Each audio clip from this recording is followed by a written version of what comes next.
Welcome back to another episode of Rock Boys Football. At least in my mind, this Missouri Tigers program heading into 2024 is one of the most fascinating teams that we see heading into the fall. And you look at this Missouri team, and if you were to poll a lot of casual college football fans, they would all agree that this Missouri team is going to be very good in the 2024 season. But I think a lot of Missouri fans understand that there's a difference between being a really good team in the SEC and being a legitimate conference championship contender. Can this Missouri team win the SEC in 2024? That's the question I want to dive into today. And my short answer is yes. Now, am I getting up here in the beginning of July and picking Missouri to win the SEC championship? No. You look at this Georgia program and say they have to be the favorites to win the SEC. That being said, Missouri is a team that is certainly capable of winning the SEC if they do play up to their potential and things kind of fall the right way. Want to get into the reasons why I think this Missouri team is not only just a really good team in the SEC, but can be a team that wins an SEC championship. Fired up to get into it. Before we do, and as always, just want to say thank you to you guys and to the Missouri fans. It's been a blast talking this program over the last couple of weeks and months on the recruiting trail, in the transfer portal. The amount of support you guys continue to show, it truly does mean a lot. If y'all do enjoy the content, consider subscribing to the channel.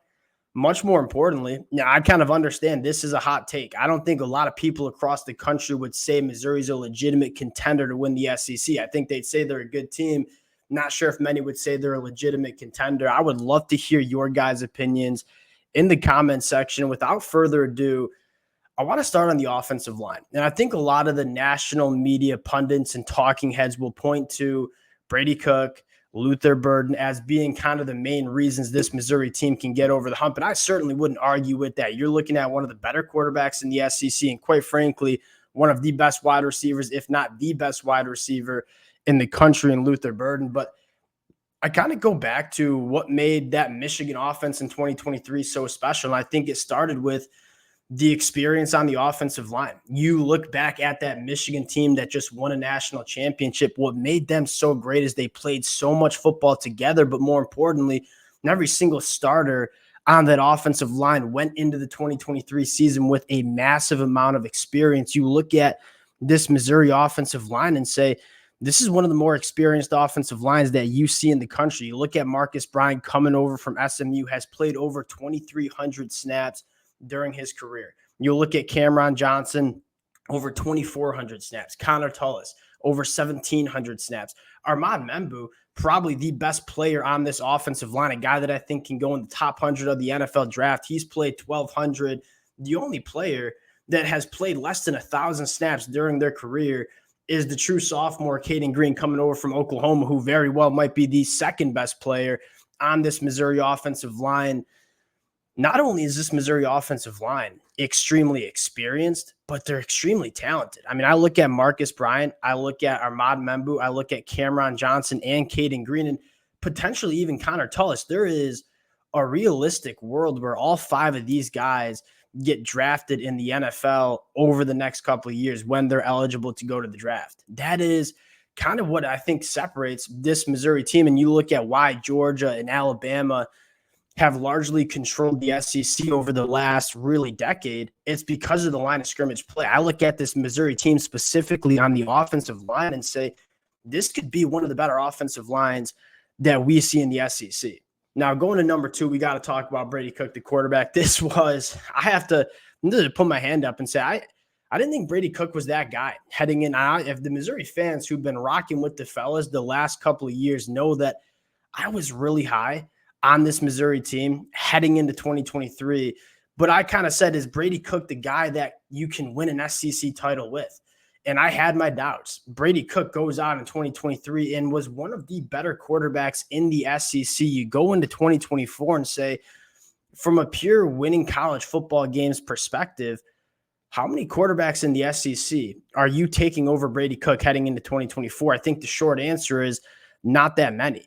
Brady Cook was a legitimate difference maker for this Missouri offense last year. Over 3,300 yards, 21 touchdowns, 6 interceptions, a 66% completion percentage, a guy that can move the chains with his legs. But I think most importantly, Brady Cook doesn't get enough credit in terms of what he can do attacking the deeper third. I think the narrative around Brady Cook is that, yeah, he's a solid college football quarterback, not really an NFL talent arm. I look at Brady Cook and I look at the numbers and say a 46% completion percentage, 20 plus yards down the field last year. Brady Cook emerged as one of the more dynamic quarterbacks that we saw in the country last year. But I think even more importantly than just Brady Cook being a really good quarterback in the SEC, how many quarterbacks from a leadership standpoint are you taking over Brady Cook? I mean, you listen to how they talk about Brady Cook within that program. He is the heartbeat. He's the soul of this offense. And that's something that's really, really important. Again, you go back to Michigan, what made them so special in 2023. JJ McCarthy was, you kind of heard the similar conversations about JJ McCarthy that you have with Brady Cook. Having that quarterback that is the face of this program, that is kind of the heartbeat of this program, I think that's massive. And I think Brady Cook is that guy heading into 2024. You have an excellent leader that can win a lot of football games, but also a quarterback that just not enough people talk about in terms of being a very good quarterback in the SEC. Number 3 talent around the quarterback. This is something that we talk about a lot. You go back to a lot of teams that have won SEC titles, that have won national championships. They've often had that quarterback wide receiver battery. You look at Brady Cook and Luther Burden and say, how many wide receiver quarterback batteries are we taking over Brady Cook and Luther Burden?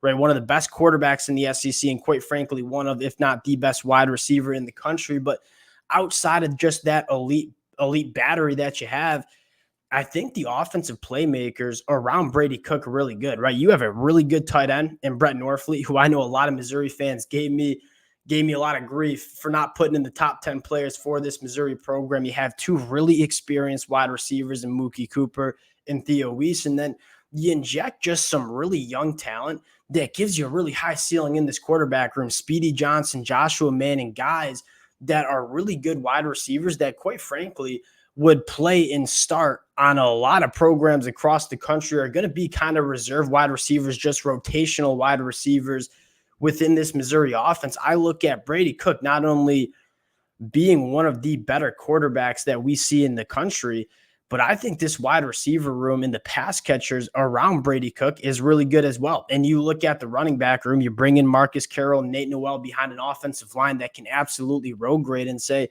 you lose a guy like Schrader last year, this running game should be really good for Missouri as well. So I think this offense around Brady Cook is constructed really nicely to have one of the more dynamic offenses and balanced offenses that you see in the country. And you look at teams that have won SEC championships, that you don't see one-dimensional teams win SEC titles. You have to be complete. You have to be able to attack defenses a lot of different ways.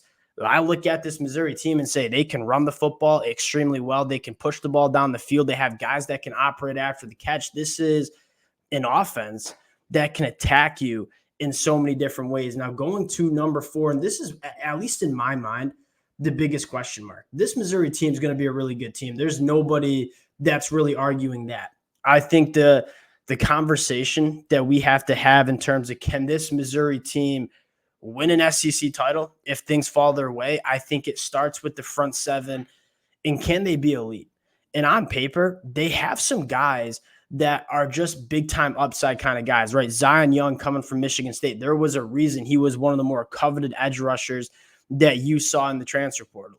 Darius Smith coming over from Georgia, very similar. We haven't seen Zion Young and Darius Smith play excellent football during their collegiate careers yet, but they're 2 really talented edge rushers that are only going into year 3 of their college football careers. These are 2 guys that could massively break out onto the scene for this Missouri team. You have a true freshman in Williams Nwaneri coming in, who certainly could play early for Missouri. Chris McClellan on the inside, another high upside guy.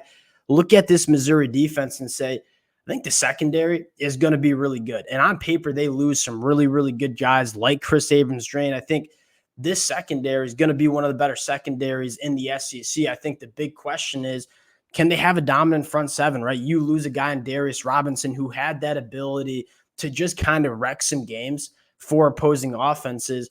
You look at programs that have won the SEC, Georgia and Alabama. What do they all have in common? They have front 7s that could take over football games. I look at Missouri and say, They have the potential to be that kind of team. You just need some of those young guys to kind of step up and put it on the field in 2024 for a lack of better terms. Now, you look at this roster and I say it checks a lot of boxes in terms of winning an SEC title. I think the last thing you got to talk about is just the nature of playing in a conference like the SEC.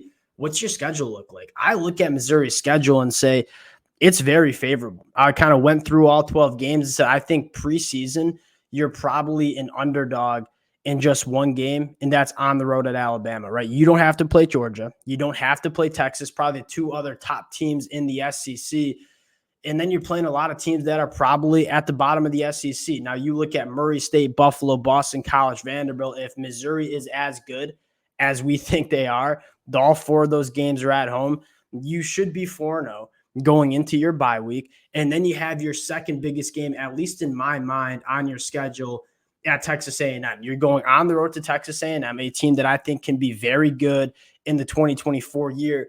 That's the game that you have highlighted, because if you get through that game at UMass, Auburn will be a tough game, but you get them at home. It's the homecoming game.